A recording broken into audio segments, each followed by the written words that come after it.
हाल ही में एक military magazine की एक रिपोर्ट ने डिफेंस की दुनिया में रीतिमता हलचल मचा दी है।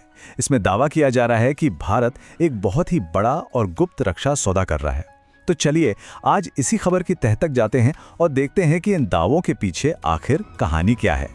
इसी रिपोर्ट में कहा गया है कि ये जो कथित सौदा है वो भारत के सबसे हाई प्रोफाइल विमान सौदों में से एक यानी फ्रेंच राफेल के लिए एक सीधी चुनौती जैसा है। अब ये अपने आप में एक बहुत बड़ा दावा है जो भारत की डिफेंस स्ट्रैटेजी में किसी बड़े बदलाव की तरफ इशारा कर रहा है। तो सबसे बड़ा सवाल यही है, क्या भारत सच में पर्दे के पीछे एक ऐसा सुपर जेट खरीद रहा है जो पूरे खेल को ही पलट कर रख सकता है? आज हम इन्हीं दावों की पड़ताल करेंगे और समझने की कोशिश करेंगे कि इंडियन एयरफोर्स के लिए इसके क्या मायने हो सकते हैं। तो आखिर ये कौन सा विमान है जिसके बारे में इतनी बातें हो रही हैं? इस विमान को सोर्स रिपोर्ट में दानव कहा गया है। नाम है रूस का नया फाइटर जेट Su-57 M1। तो ये Su-57 M1 आखिर है क्या चीज? देखिए, इसे ऐसे समझिए कि ये रूस के मौजूदा Su-57 फाइटर जेट का एक बिल्कुल नया और बेहतर अवतार है। इसे खास तौर पर इसलिए बनाया गया है ताकि जो भी कमियां पुराने मॉडल में थीं, उन्हें दूर किया जा सके और ये जेट दुनिया के बेहतरीन फाइटर जेट्स को टक्कर दे सके। अच्छा, ये तो हो गई इसकी पहचान, पर असली सवाल तो ये है कि ये जेट आखिर कर क्या सकता है? इसमें ऐसा क्या खास है? चलिए इसकी कुछ अविश्वसनीय क्षमताओं पर एक नजर डालते हैं। रिपोर्ट्स की माने तो इसकी खासियतें सच में होश उड़ाने वाली हैं। कहा जा रहा है कि यह हाइपरसोनिक मिसाइलें लॉन्च कर सकता है, भारी भरकम न्यूक्लियर बम ले जा सकता है, इसका कॉकपिट पूरी तरह से AI से लैस होगा और सबसे बड़ी बात, ये बहुत सारे हथियार लेकर उड़ते हुए भी अपनी स्टेल्थ यानी दुश्मनों से छिपे रहने की क्षमता बनाए रख सकता है।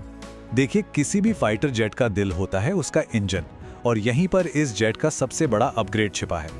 इसमें पुराने AL-41 इंजन की जगह नया और कहीं ज्यादा पावरफुल इसदेलिए 30 इंजन लगाया जाएगा। ये नया इंजन सिर्फ ज्यादा ताकत और बेहतर माइलेज ही नहीं देगा, बल्कि इस जेट को एक जबरदस्त स्टेल्थ मोड भी देगा, जिससे ये दुश्मनों के राडार के लिए लगभग अदृश्य हो जाएगा। तो ये जेट तो कमाल का है, लेकिन इस सौदे की कहानी क्या है? मतलब भारत और रूस के बीच ये सब चल क्या रहा है? इस पूरी अफवाह की जड़ एक प्रोडक्शन एग्रीमेंट में बताई जा रही है। रिपोर्ट के मुताबिक भारत और रूस के बीच पहले से ही एक समझौता है जो अब एडवांस्ड टेक्निकल स्टेज पर पहुंच चुका है। मतलब अब बात सिर्फ कागजों पर नहीं है, बल्कि असली काम शुरू हो चुका है और कहा जा रहा है कि इसी समझौते के तहत ये नए जेट्स खरीदे जाएंगे। और अब आता है कहानी का सबसे दिलचस्प हिस्सा। रिपोर्ट्स के अनुसार इन जेट्स में से 70% भारत में ही बनाए जाएंगे। ये मेक इन इंडिया के लिए एक बहुत बड़ी बात हो सकती है और इसका एक और बड़ा फायदा ये होगा कि जो अक्सर डिफेंस डील्स में डिलीवरी में देरी होती है उससे भी बचा जा सकेगा। और हम यहाँ एक दो जेट्स की बात नहीं कर रहे हैं।